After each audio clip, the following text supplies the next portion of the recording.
گزر گئے، ہے بابا گزر گئے، ہے بابا گزر گئے، بتا بطول کے، بتا بطول کے بابا گزر گئے۔ اعوذ باللہ السمیع العلیم من الشیطان اللعین الرجیم، بسم اللہ الرحمن الرحیم، الحمدللہ الذی دل علی ذاتہ بذاتہ وتنزہ عن مجانست مخلوقاتہ وجل عن ملائمت کیفیاتہ الذي قرب من خطرات الظنون وبعد لحظات العيون، ثم الصلاة والسلام على سيدنا الممجد بشيرنا المسدد نذيرنا المؤيد المصطفى الأمجد المحمود الأحمد أبي القاسم محمد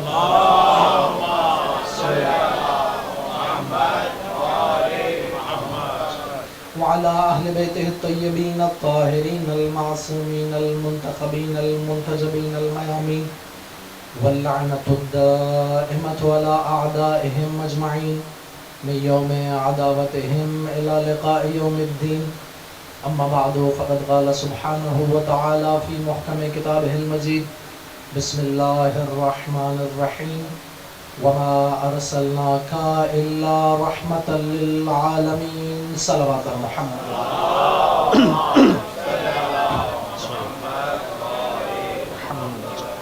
ایک مرتبہ اپنی اور میری اس عبادت کی قبولیت کی خاطر دنیا بھر میں جہاں کہیں بھی محبان اہل بیت، عزاداران مظلوم کربلا آباد ہیں، ان کی حفاظت اور محافظت کی خاطر، مریضان اسلام کی شفایابی کی خاطر، بالخصوص جن مریضوں کا روزانہ یہاں نام لیا جاتا رہا، یا آپ احباب کے عزیز و اقارب میں، ذوی الحقوق میں جو بھی مریض ہیں، ان سب کی شفایابی کی خاطر، جو مؤمنین و مؤمنات اولاد کی خواہش رکھتے ہیں ان کی اولاد کی خاطر، مؤمنین کی جتنی بھی دعائیں ہیں ان دعاؤں کی قبولیت کی خاطر، مؤمنین کی جتنی مشکلات ہیں ان مشکلات کے حل کی خاطر، عالم اسلام کی جتنی مشکلات ہیں ان مشکلات کے حل کی خاطر، امت مسلمہ کی وحدت و یکجہتی و بیداری کی خاطر، دشمنان اسلام کی نابودی کی خاطر، بالخصوص امریکہ کے اس فاسق اور قاتل صدر اور اسرائیل کے اس فاسق اور قاتل وزیر اعظم کی نیستی اور نابودی کی خاطر، مقامات مقدسہ کی حفاظت کی خاطر، علماء کرام، مراجع اعظام، آیت اللہ العظمیٰ سیستانی، رہبر معظم انقلاب آیت اللہ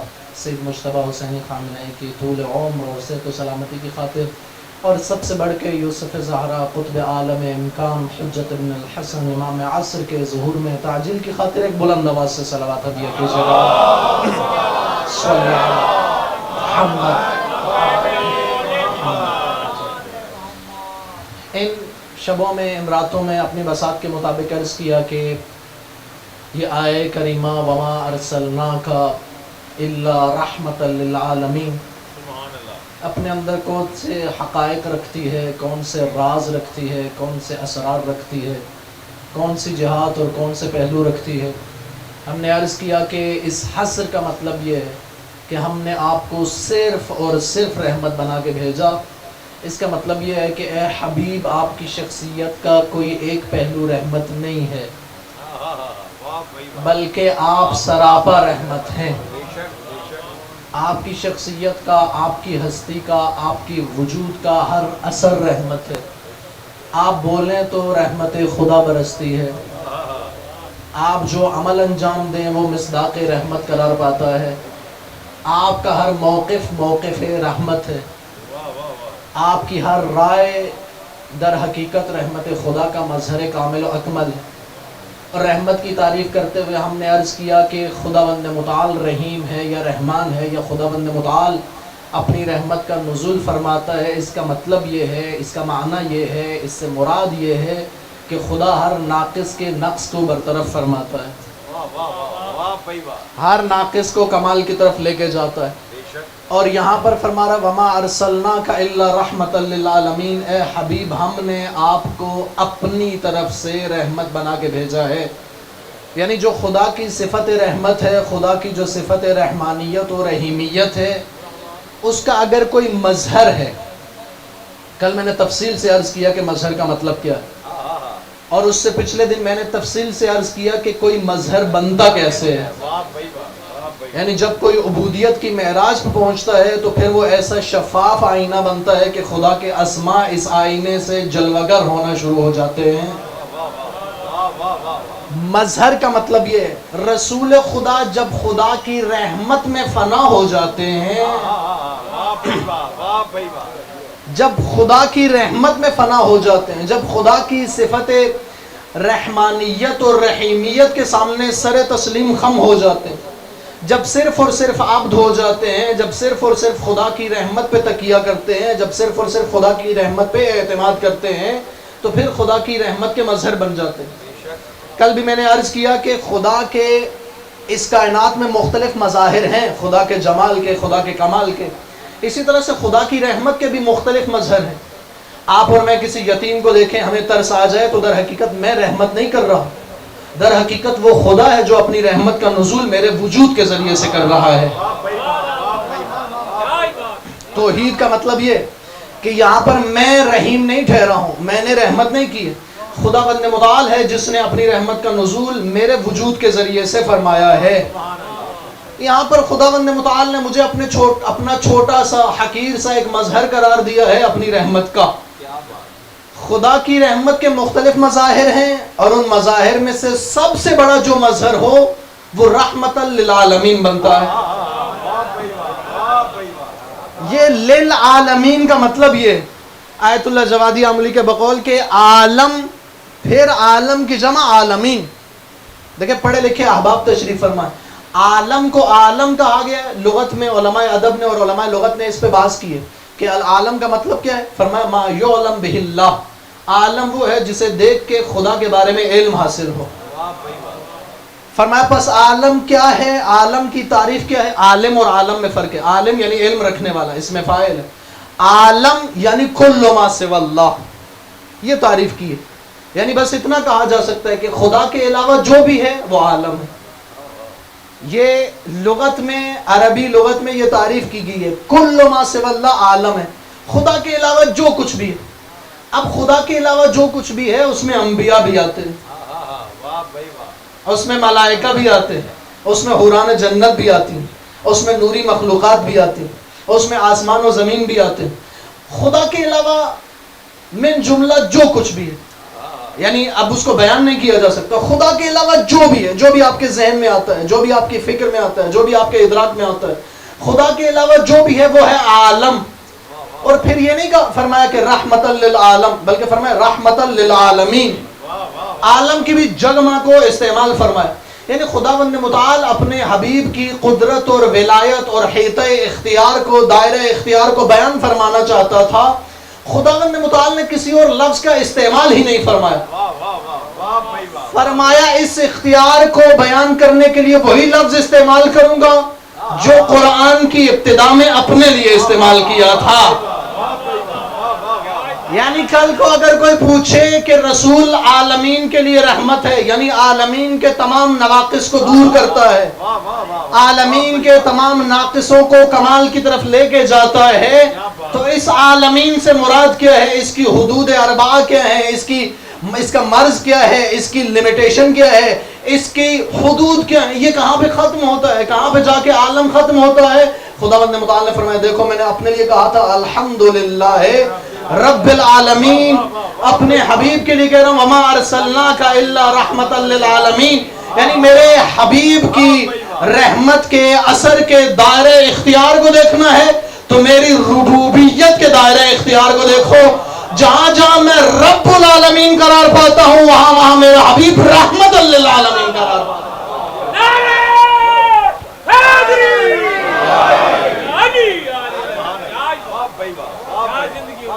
رحمتن للعالمین، عالمین کے لیے رحمت ہے.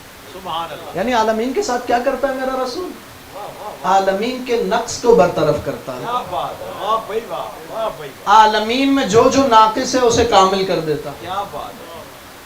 اچھا دیکھیں یہ عقلی قاعدہ ہے 2 + 2 = 4 کی طرح کہ کامل وہی کر سکتا ہے، کامل وہ بنا سکتا ہے جو خود کامل ہو.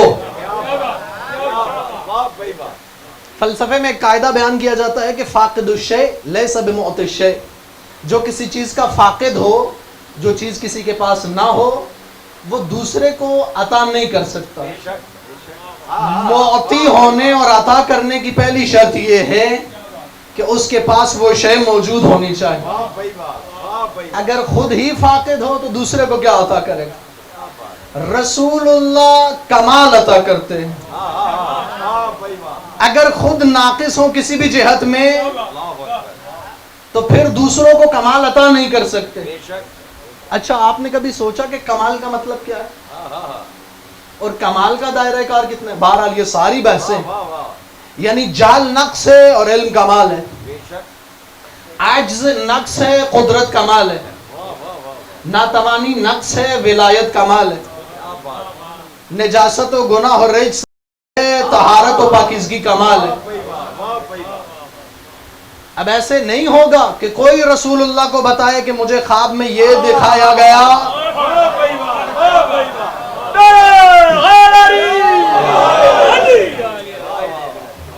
اب ایسے نہیں ہوگا۔ ایک صلوات آپ اپنی سماعت اور اپنے حسن سماعت اور اپنی صحت و سلامتی کے لیے پڑھیے گا۔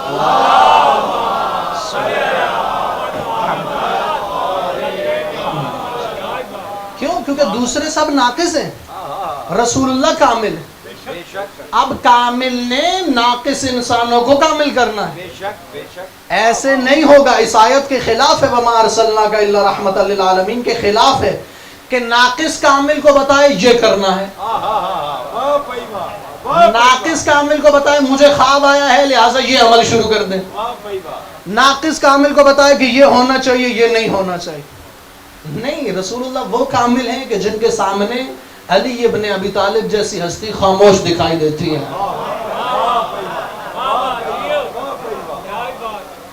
آیت اللہ ڈاکٹر احمد عابدی حوزہ علمیہ قم کی ایک معروف شخصیت ہے، اور وہ نماز فجر کے بعد حوزہ علمیہ قم میں درس خارج لیتے ہیں فقہ اور اصول کا، اور آپ علماء میں سے جس سے بھی پوچھیں وہ انہیں جانتا ہے۔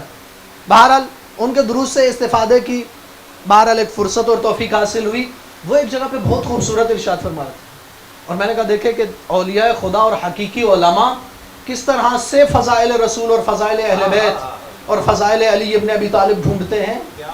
وہ فرما رہے تھے میری نگاہ میں علی ابن ابی طالب کا سب سے بڑا معجزہ یہ ہے، دیکھیں آپ نے اور میں نے کتنے معجزے سن رکھے ہیں امیر المومنین کے، کہ در خیبر اکھاڑا ہے، ڈوبتے ہوئے سورج کو واپس بلایا ہے، نہیں معلوم کیا کیا معجزے۔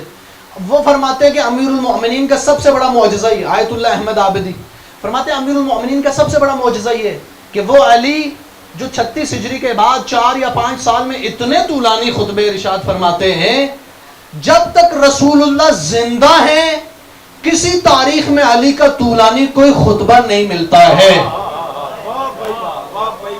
دیکھیں مجھ جیسے اگر کسی طالب علم کو کوئی ایک مطلب علمی تھوڑا سا آ جائے تو وہ کس کس کو نہیں بتاتا ہے، وہ ضبط نہیں کر سکتا ہے، خاموش نہیں رہ سکتا ہے۔ کسی بھی محفل میں کہے گا میں یہ مطلب بتا دوں تاکہ دوسرے انسانوں کو پتا چلے میں بہت بڑا عالم ہوں، کسی بھی جگہ پہ فرصت کو ضائع نہیں کرے گا، ہمیشہ یہ بتانے کی کوشش کرے گا کہ میں کتنا بڑا عالم ہوں۔ وہ جو توحید اور معیار توحید پہ اتنے مفصل خطبے ارشاد فرما رہا ہے، اس کا ادب رسالت یہ ہے کہ رسول اللہ جب موجود ہیں تو پھر خود خطبے ارشاد نہیں فرماتا ہے، اگر کوئی پوچھ بھی لے تو یہ فرماتا ہے مجھ سے کیا پوچھنا جب مدینۃ العلم موجود ہے۔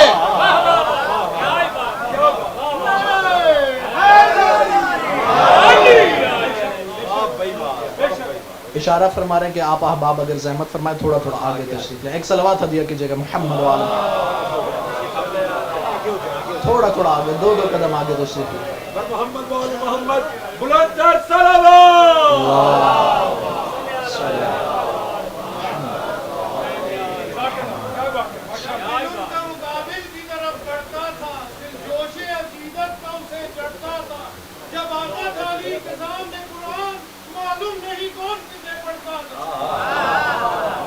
ایک صلوات ہدیہ کیجئے گا محمد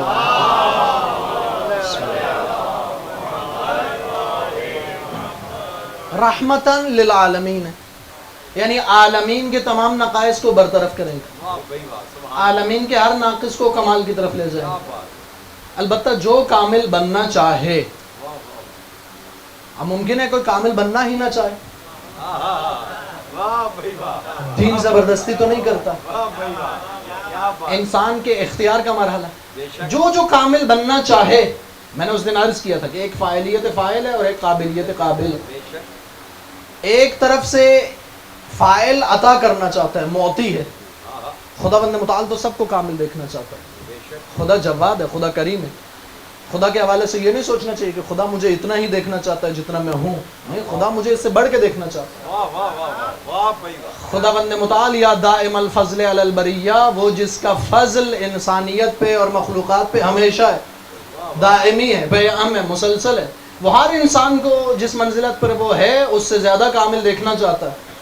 لیکن مسئلہ اس قابلیت قابل میں، اس دن میں نے مثال دے کے عرض کیا کہ یہ ایک اینٹ ہے، ایک پتھر ہے. فاعل، وہ انجینئر، وہ معمار جتنا بھی ماہر ہو جائے وہ اس سے 2 منزل کا گھر نہیں بنا سکتا. فاعل میں مشکل نہیں ہے، قابل میں مشکل. اور اس دن عرض کیا کہ جب فاعلیت اپنے عروج پہ اور معراج پہ ہو، اور قابلیت بھی اپنے عروج اور معراج پہ ہو، اور فاعل اپنے عروج اور معراج پہ رحمت کا نزول کرے، اور قابل اپنی قابلیت کے عروج اور معراج پہ اور اپنے وسیع ترین ظرف کے ذریعے اسے قبول کرے، تو رحمت للعالمین بنتا ہے، تو رسول اللہ بنتے. اب خدا کی رحمت کا مظہر ہے رسول اللہ. اب خدا کے بعد، یعنی خدا کے مظاہر میں سے، خدا کی مخلوقات میں سے، خدا کے بندوں میں سے کون ہے جس کے وجود کے ذریعے، جس کے راستے کے ذریعے، جس طریق کے ذریعے، جس سبیل کے ذریعے خدا کی رحمت سب سے زیادہ نازل ہوگی؟ وہ ہے رسول اللہ. اب اس مرحلے پہ آپ یہ فرض کیجئے کہ رسول اللہ ہے معطی، رسول اللہ ہے عطا کرنے والے، رسول اللہ ہے رحمت کا نزول کرنے والے. اب اس فاعل میں بھی کوئی مشکل نہیں ہے، اب اس عطا کرنے والے میں بھی کوئی کمی نہیں ہے، لیکن قابل کو اتنا قابل ہونا چاہیے کہ جتنا رسول دے رہے ہیں اتنا سمیٹ سکے. دیکھو، پہلے مرحلے میں فاعل تھا خدا اور قابل تھے رسول اللہ، تو کیا بنا؟ رحمت للعالمین بنا. دوسرے مرحلے میں فاعل ہے رسول اللہ، اب مختلف طرح کے قابل ہیں، جس میں جتنی قابلیت ہے وہ رسول اللہ سے اتنا لے لے گا. ایک وہ ہے جو نہج البلاغہ میں فرماتا ہے کنت اتبعہ اتباع الفصیل اثر امہ، میں رسول اللہ کے پیچھے ایسے چلتا تھا جیسے اونٹنی کا بچہ اپنی ماں کے پیچھے چلتا ہے. میں یوں کہوں گا کہ اگر پہلے مرحلے میں دینے والا اپنے عروج پہ ہو اور لینے والا اپنے عروج پہ ہو تو رحمت للعالمین بنتا ہے. دوسرے مرحلے میں اگر دینے والا اپنے عروج پہ ہو اور لینے والا اپنی معراج پہ ہو تو پھر علی امیر المومنین بنتا ہے.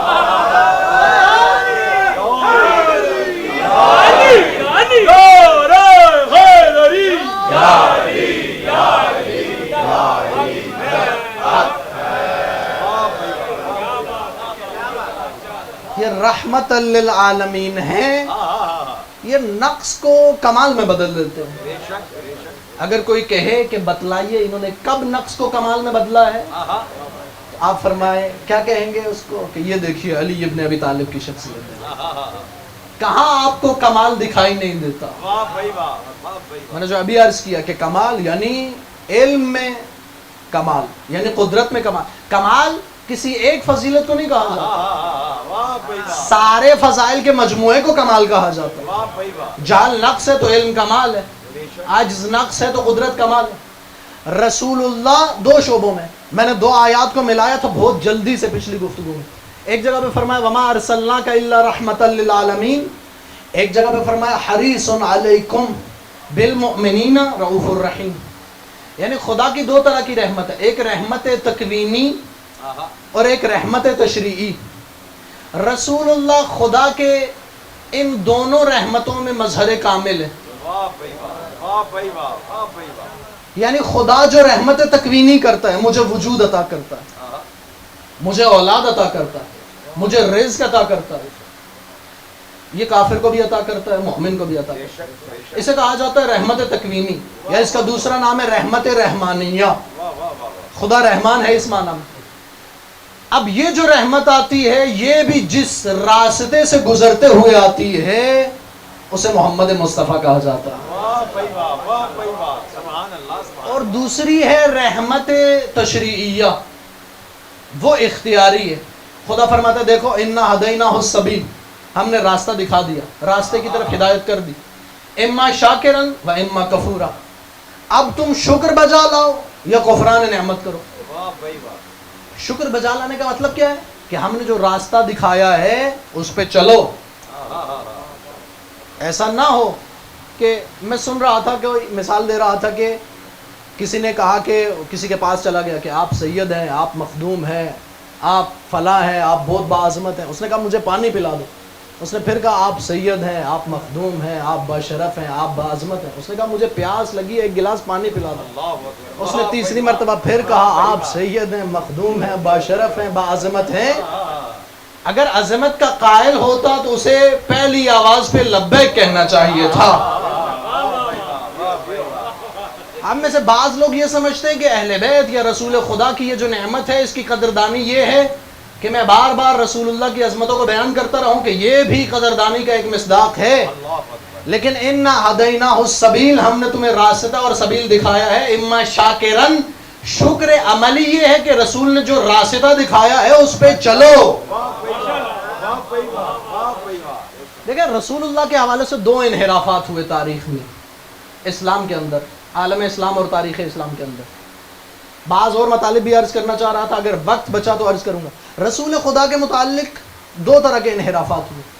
ایک انحراف یہ تھا کہ بعض لوگوں نے یہ سمجھا، جس کی طرف میں نے پہلے بھی اشارہ کیا، بعض لوگوں نے یہ سمجھا کہ رسول اللہ صرف ایک پیغام رسان ہے، رسول اللہ نے صرف آ کے مجھے بتلانا ہے اور کر کے دکھانا ہے، اور میں نے جو رسول اللہ نے بتلایا اس پہ عمل کرنا ہے، جو کر کے دکھایا اس کی اتباع کرنی ہے۔ یعنی رسول اللہ کے تشریعی پہلو کو تو لے لیا، رسول اللہ کے تکوینی پہلو کو نہیں لیا۔ انہوں نے کہا نعوذ باللہ کیسے کیسے الفاظ استعمال کیے کہ رسول اللہ کا کام بس اس طرح کا ہے کہ ایک پیغام لے آنا، باقی رسول اللہ اب ختم ہے، نعوذ باللہ چلے گئے۔ باقی یہ کہ کائنات پہ ان کی کیا تاثیر ہے، موجودات پہ ان کی کیا تاثیر ہے، جمادات و نباتات و انسان کے نفس پہ ان کی کیا تاثیر ہے۔ یعنی دوسرے الفاظ میں پڑھے لکھے احباب تشریف فرمائے، اس لیے میں عرض کر رہا ہوں رسول کی ہدایت تشریعی کے تو قائل تھے لیکن رسول کی ہدایت تکوینی کے قائل نہیں تھے۔ ہدایت تشریعی کیا ہے؟ رسول بتلائیں، رسول قرآن پڑھ کے سنائیں، رسول وحی کا پیغام پہنچائیں، رسول کر کے دکھائیں، یہ ہدایت تشریعی ہے۔ ہدایت تکوینی کیا ہے کہ ٹھیک ہے رسول خدا پڑھ کے بتلاتے ہیں، کر کے دکھاتے ہیں، لیکن رسول خدا ہمیشہ ایسے ہدایت نہیں کرتے۔ بعض اوقات رسول خدا ایک نظر لطف کرتے ہیں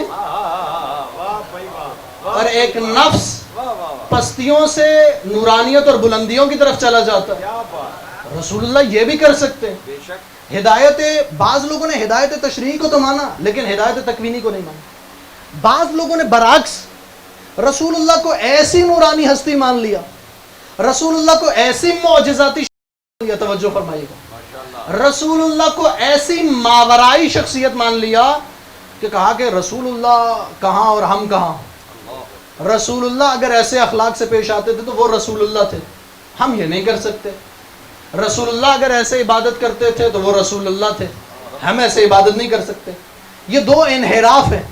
یعنی بعض لوگوں نے رسول اللہ کے تکوینی پہلو اور نورانی پہلو کا انکار کیا، اور بعض صرف نورانی پہلو کے قائل ہو گئے، اور وہ جو قرآن نے فرمایا تھا وَلَكُمْ فِي رَسُولِ اللَّهِ أُسْوَةٌ حَسَنَةٌ، اس اسوہ حسنہ کے پہلو کا انکار کر دیا کہ ہم کہاں رسول اللہ کہاں، ہم وہ نہیں کر سکتے جو رسول اللہ نے کیا تھا۔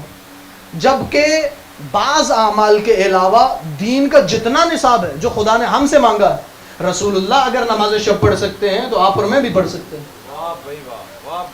ظاہری لحاظ سے، ظاہری شکل و صورت میں معصوم جو عمل انجام دے سکتے ہیں وہ میں بھی انجام دے سکتا ہوں، آپ بھی انجام دے سکتے ہیں۔ یہ الگ بات ہے کہ اس عمل کا جو عمق ہے، اس عمل میں جو اخلاص ہے، وہ جو معصوم کے پاس ہے وہ غیر معصوم کے پاس نہیں ہو سکتا۔ یعنی میں بھی 2 رکعت نماز پڑھوں گا آپ بھی 2 رکعت نماز پڑھیں گے اور امام زمانہ بھی 2 رکعت نماز پڑھیں گے، امیر المؤمنین بھی 2 رکعت نماز پڑھیں گے، کہ جنہوں نے فرمایا تھا کہ قوم عبد اللہ رغبتاً وقوم عبد اللہ رہبتاً، ایک وہ گروہ ہے خدایا جو تیری عبادت اس لیے کرتا ہے کہ اسے جنت کی لالچ ہے، اور دوسرا گروہ وہ ہے جو تیری عبادت اس لیے کرتا ہے کہ اسے دوزخ کا خوف ہے۔ علی نہ جنت کی لالچ میں عبادت کرتا ہے کہ تل کا عبادت التجار، وہ تاجروں کی عبادت ہے۔ علی نہ جہنم کے خوف میں عبادت کرتا ہے کہ تل کا عبادت العبید، وہ غلاموں کی عبادت ہے۔ عبدت لک حبا لک، علی نہ تاجروں کی عبادت کرتا ہے نہ غلاموں کی عبادت کرتا ہے، علی عاشقوں والی عبادت کرتا ہے۔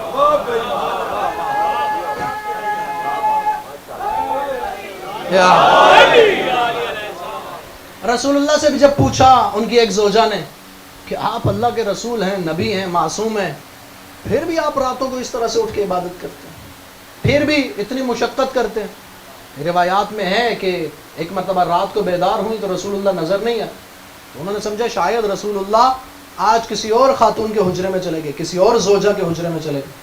اب غصے سے باہر نکلی تو دیکھا رسول اللہ احد کے شہداء کی قبروں کے ساتھ بیٹھے ہوئے عبادت کر رہے ہیں۔ بعض اوقات قریب رہ کے بھی رسول اللہ کی معرفت نہیں ہوتی۔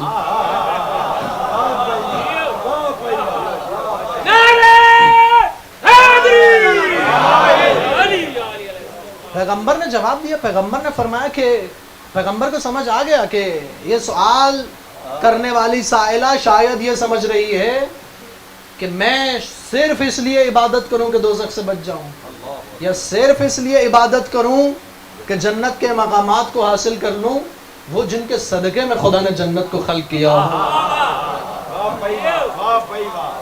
فرمایا افلا اکون عبدا شکورا، کیا میں خدا کا شکر گزار بندہ نہ بنوں؟ یہ جو پہلو ہے اسے بعض لوگوں نے چھوڑ دیا۔ مکتب حق یہ ہے کہ رسول اللہ اس نورانیت کے ساتھ، رسول اللہ اس معنویت کے ساتھ جو کر رہے ہیں وہ آپ کے اور میرے لیے اسوہ حسنہ ہے۔ وَلَكُمْ فِي رَسُولِ اللَّهِ عُسْوَةٌ حَسَنَةٌ، رسول اللہ آپ کے لیے اسوہ حسنہ ہے، آپ کے لیے رول ماڈل ہے۔ رسول اللہ جو فرمائے اس پہ عمل کرنا ہے، رسول اللہ جو عمل انجام دیں اس کی اتباع کرنی ہے۔ اگر رسول اللہ اور اہل بیت کی اتباع ہی نہ کرنی ہوتی تو خداوند متعال اس عالم میں انہیں کیوں بھیجتا؟ خداوند متعال اس عالم میں انہیں کیوں بھیجتا؟ اس عالم میں وہ جو بات پہلے عرض کی کہ رسول اللہ بشر ہیں، ہم انکار نہیں کرتے، رسول اللہ کی بشریت کا انکار کرنا یعنی قرآن کا انکار کرنا۔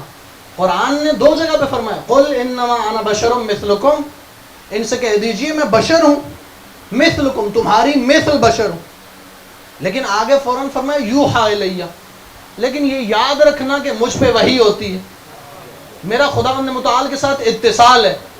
توجہ فرمائیے گا، میں نے بعض جگہوں پہ اس آیت کا ترجمہ یوں کیا، اگر آپ لطف لیں۔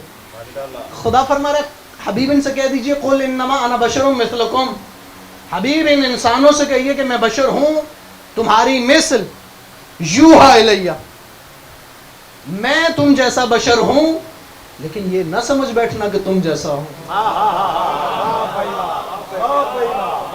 فوراً انسانیت کو متوجہ کیا، یوحا الیہ، مجھ پہ وحی ہوتی ہے، میں بشر ہوں مثلکم تمہاری مثل بھی ہوں، لیکن یہ نہ سمجھنا کہ تم جیسا ہوں، مجھ پہ وحی ہوتی۔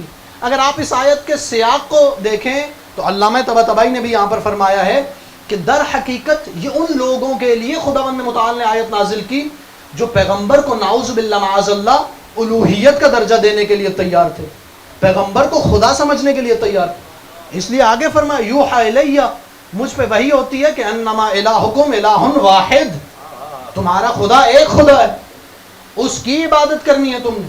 میں بشر ہوں، لیکن بشر کیسا ہوں؟ ایسا بشر ہوں کہ جو ایک وقت میں عالم ملک پہ بھی ولایت رکھتا ہے، عالم ملکوت پہ بھی ولایت رکھتا ہے، تمہاری نوع انسانی کا فرد ہوں، انسان ہونے کا انکار نہیں، لیکن بشر بشر سے، بشر کہا جاتا ہے اس چمڑی کو جو انسان کی، انسان کو بشر اس لیے کہا جاتا ہے، انسان بھی کہا جاتا ہے، بشر بھی کہا جاتا ہے۔ انسان کے حوالے سے علماء اور ادباء نے بحث کی کہ انسان انس سے ہے یا نسیان سے، بھول جانے سے ہے یا اس لیے ہے ان سے ہے کہ انسان اکیلا نہیں رہ سکتا بلکہ ایک معاشرے میں رہتا ہے، سوشل اینیمل جس طرح سے کہا جاتا ہے غرب میں، معاشرے کے اندر رہتا ہے۔ بہرحال بشر کا مطلب یہ ہے کہ اس کی چمڑی، پیغمبر نے فرمایا کہ میرا ظاہری جسم ظاہراً تم جیسا ہے۔ اگر آپ نے میرے کلمات پہ توجہ فرمائی، میرا ظاہری بدن ظاہراً تمہارے جیسا، یعنی جیسی تمہاری چمڑی ہے ویسی میرے پاس ہے۔ اب یہ بھی صرف رسول خدا ایسے نہیں ہے، بلکہ رسول خدا نے کیا فرمایا؟ لحمہم لحمی، یعنی دونوں طرح کا رابطہ ہے اہل بیت کے ساتھ۔ اہل بیت کے روحانی رابطے کو کیسے فرمایا؟ انفسنا وانفسکم، اور اہل بیت کے ساتھ جسمانی رابطے کو کیسے بیان فرمایا؟ لحمہم لحمی ودمہم دمی، ان کا گوشت میرا گوشت۔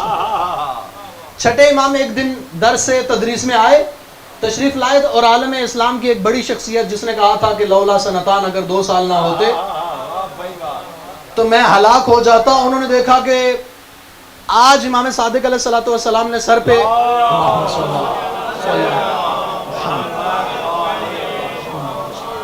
ایک اور طرح کا امامہ اور دستار رکھی ہے، اپنے کندھوں پہ ایک اور طرح کی عبا رکھی ہے، اور ہاتھ میں ایک اور عصا ہے جو پہلے نہیں ہوتا تھا۔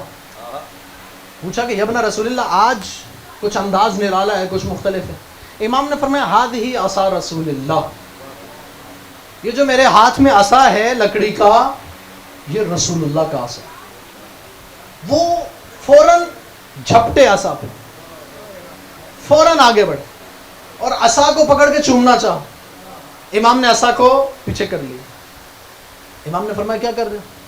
کہنے لگے یا ابن رسول اللہ، آپ نے خود فرمایا کہ یہ رسول اللہ کا عصا ہے، لہٰذا میں تبرک کرنا چاہتا ہوں، متبرک ہونا چاہتا ہوں۔ رسول اللہ نے جس لکڑی کو ہاتھ میں پکڑا ہے اسے بوسہ دینا چاہتا ہوں، میں قربان ہو جاؤں۔ کیا خوبصورت جواب دیا امام صادق نے۔ امام نے اپنے ہاتھ پہ ہاتھ مارا، امام نے فرمایا ہذہ بشرۃ رسول اللہ، اس لکڑی کو چومنا چاہتے ہو؟ یہ جو صادق آل محمد کے بدن پہ چمڑی ہے، یہ میری چمڑی نہیں ہے، یہ محمد مصطفیٰ کی چمڑی ہے۔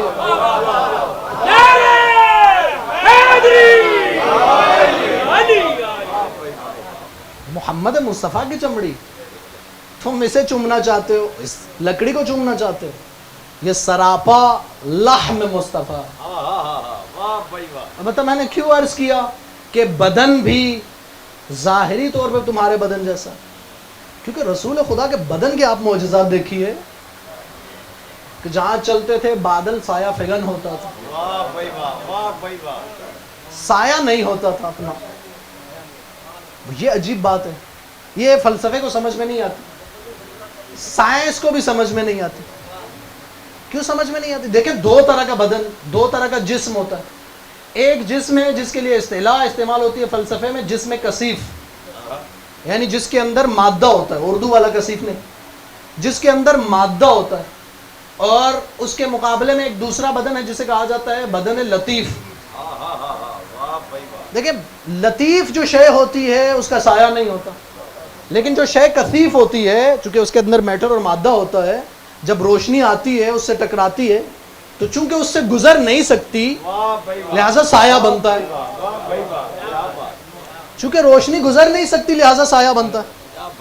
لیکن جو لطیف شے ہے اس کے اندر چونکہ مادہ اور میٹر نہیں ہوتا لہذا اس کا سایہ نہیں بنتا، کیونکہ وہ روشنی کے مقابلے میں مادی رکاوٹ نہیں ہوتی، مادی لحاظ سے وہ مانع نہیں ہوتی، رکاوٹ نہیں ہوتی، لہذا سایہ نہیں بنتا۔ سایہ تب بنتا ہے جب ایک مادی شے رکاوٹ بنتی ہے اور روشنی نہیں گزر سکتی۔ آپ کی اور میری روح کا سایہ نہیں ہے، لیکن آپ کے اور میرے بدن کا سایہ ہے۔ کیوں؟ چونکہ روح لطیف ہے اور بدن کثیف ہے۔ اب بدن چونکہ مادی ہے اس کے اختیارات بھی محدود ہیں، یہ عالم مادہ اور میٹر کے آثار ہیں، لیکن روح چونکہ مادی نہیں ہے، لطیف ہے، اس کے اختیارات محدود نہیں ہیں۔ آپ کی اور میری روح، عام انسانوں کی روح، یہی وجہ ہے کہ مجھے اس بدن کے ساتھ اگر ابھی نجف جانا پڑے تو مجھے بہت سے لوازمات اور وقت کی ضرورت ہے، بہت سے وسائل کی ضرورت ہے، مجھے مکان کو عبور کر کے جانا پڑے گا۔ لیکن اگر میری روح نے نجف جانا ہو ابھی ارادہ کرے واہ بھائی واہ، تو نجف میں ہوگی. کیا بات، یعنی جو صورت ذہنی بنے گی، جو ذہنی تصویر ہوگی وہیں پہ ہوگی. واہ بھائی واہ، روح جہاں چاہے وہیں ہوگی. روح آج سے 20 سال پیچھے جانا چاہے، ارادہ کرے فوراً پہنچ جائے گی. کیا بات، روح کے لیے زمان اور مکان کی یہ قیود، یہ شروط، یہ فاصلے یہ معنی نہیں رکھتے. کس کے لیے؟ عام انسان کی روح کے لیے. واہ بھائی واہ، دیکھیں معصوم کی روایت ہے، یہ جو روایات اور احادیث تینت ہے، پڑھے لکھے احباب تشریف فرما ہے، یہ جو تینت اور مٹی کی مختلف روایات ہیں ان میں سے ایک یہ فرمایا کہ خدا نے جس مٹی سے ہمارے ابدان کو خلق کیا، واہ اس سے بچی ہوئی فاضل تینت واہ، اور مٹی سے کیا بات ہے، ہمارے چاہنے والوں کی ارواح کو خلق کیا. واہ بھائی واہ، سبحان اللہ، جس مٹی سے ہمارے بدن خلق کیے، ہاں ان کی روح تو نہیں معلوم کہاں خلق ہوئی اور کیسے واہ خلق بھائی ہوئی. واہ، واہ بھائی واہ، لیکن جس مٹی سے ہمارے بدن خلق کیے، اس سے بچی ہوئی مٹی سے ہمارے چاہنے والوں کی روح کو خلق کیا. کیا بات، واہ، فرمایا یہی وجہ ہے ہمارے بدن پہ مشکل آئے تو مومن کی روح غمگین ہوتی ہے. اللہ اکبر، واہ، مومن کی روح کا تعلق ہے معصوم کے بدن کے ساتھ. کیا بات، واہ واہ واہ واہ، اب اس کا کیا ہے کہ وہ اختیار جو مومن کی روح کے پاس ہے، اس سے کئی بڑھ کے اختیار معصوم کے بدن کے پاس ہے. واہ بھائی واہ، واہ بھائی واہ، ایسا ہے یا نہیں؟ یعنی اگر میری روح ایک ہی وقت میں نجف بھی جا سکتی ہے، واہ بھائی واہ، واہ بھائی اسی وقت کربلا بھی جا سکتی ہے، کیا بات ہے، اسی وقت مدینہ بھی جا سکتی ہے، کیا بات ہے، ایک لحظے میں مکہ بھی جا سکتی ہے. یعنی میری روح ایک غیر معصوم کی روح ہوتے ہوئے ارادہ کرے تو ایک سے زیادہ مقامات پہ جا سکتی ہے. واہ بھائی واہ، اور علی ابن ابی طالب کے حوالے سے اگر مل جائے کہ ایک ہی رات میں 40 گھروں میں چلے گئے،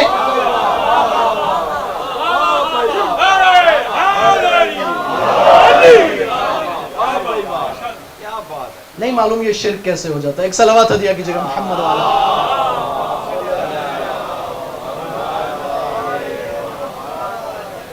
رسول اللہ کا بدن بھی بدن لطیف ہے. واہ بھائی واہ، جس کا بدن اتنا لطیف ہو کیا بات ہے، کہ اس کا عالم مادہ میں سایہ نہ ہو، کیا بات، اور پھر عالم مادہ سے عالم ملکوت، عالم برزخ، پھر عالم جبروت، عالم عقل و نورانیت میں اسی لطیف بدن کے ساتھ چلا جائے. واہ بھائی واہ، آپ ایک مرتبہ تصور کیجئے جس مصطفیٰ کا بدن اتنا لطیف ہے، اس کی روح کتنی لطیف ہوگی. سبحان اللہ، سبحان اللہ، اس لطیف بدن اور لطیف روح کے ساتھ، یعنی نہ ان کا بدن ہم جیسا ہے، بے شک، نہ ان کی روح ہم جیسی، لیکن انہوں نے جو عمل انجام دیا، وہ عمل انجام دیا. ہمارے لیے ہر وہ چیز واجب کی. قرآن کا قاعدہ ہے لا یکلف اللہ نفسا الا وسعها. خداوند متعال وہی چیز انسانوں پہ واجب کرتا ہے جسے انسان بجا لا سکتے ہوں. واہ بھائی واہ، اہل بیت اطہار کی شخصیت کو اس طرح سے دیکھنا کہ وہ ہمارے لیے اسوہ حسنہ نہیں ہے، اصلاً اہل بیت کی شخصیت کے ساتھ ظلم ہے.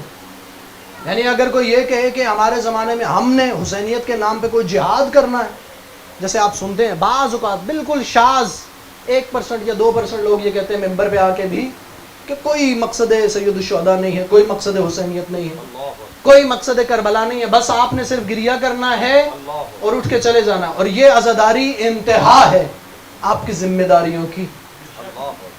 ہمیں ایسے سمجھ میں آتا ہے کہ عزاداری میری ذمہ داری کی انتہا کا نام نہیں ہے، عزاداری میری ذمہ داری کی ابتدا کا نام ہے. واہ بھائی واہ، واہ بھائی واہ، واہ، اس صفحے عزا پہ آ کے میری ذمہ داریاں ختم نہیں ہو جاتی، اس صفحے عزا پہ آ کے میری ذمہ داریاں شروع ہوتی ہیں. کیا بات ہے، کیا بات، واہ یہ صفحے عزا مجھے بتاتی ہے کہ وقت کے یزید کے خلاف قیام کیسے کرنا. واہ واہ واہ، رسول خدا کی زندگی خلاصہ ہے اور پھر اہل بیت کی زندگی تفصیل ہے. کیا بات، آپ کو رسول خدا کی صلح اہل بیت کی زندگی میں نظر آئے گی، بے شک، رسول خدا کی جنگ اہل بیت کی زندگی میں نظر آئے گی. واہ بھائی واہ، وہ لوگ جو صلح امام حسن مجتبیٰ کو اس طرح سے پیش کرتے ہیں کہ جہاں پہ امام مجتبیٰ نے صلح کی، اس کا مطلب امام مجتبیٰ راضی ہیں.